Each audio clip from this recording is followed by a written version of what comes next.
Podcast livre Cora, la légende du lac aux 1000 visages de Jérémy Benn.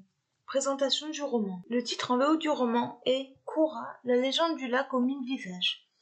Il a été publié en France en 2022 aux éditions Casterman.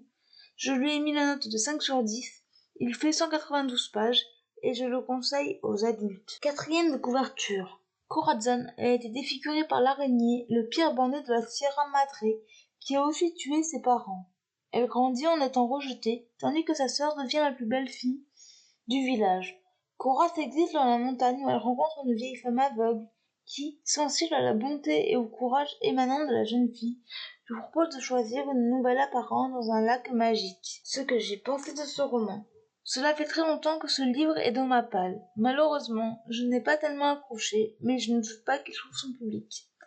Le roman est en cours, je ne parlerai pas du résumé. Les personnages sont corrects. Cora est une jeune femme qui vit avec sa sœur et qui est défigurée. C'est la paria de son village.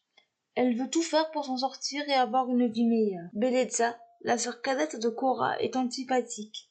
Elle est tout l'opposé de son aînée. Je l'ai détestée. Les autres protagonistes ont un rôle à jouer dans l'intrigue, notamment une vieille dame très mystérieuse. L'intrigue se déroule rapidement, cela a été un peu trop vite à mon goût. Il y a une dimension fantastique qui arrive trop tardivement dans le récit, ce qui est dommage. L'écriture de l'auteur est bien, il intègre des mots et expressions espagnols qui sont expliqués par des notes de bas de page. La fin est jolie. En bref, une lecture mitigée. Pour une fois, il n'y aura pas d'extrait du livre. Les points forts de ce roman, les personnages, l'écriture et la fin. Les points faibles de ce roman, l'intrigue. Voilà, c'en est tout pour ce podcast, j'espère qu'il vous aura plu.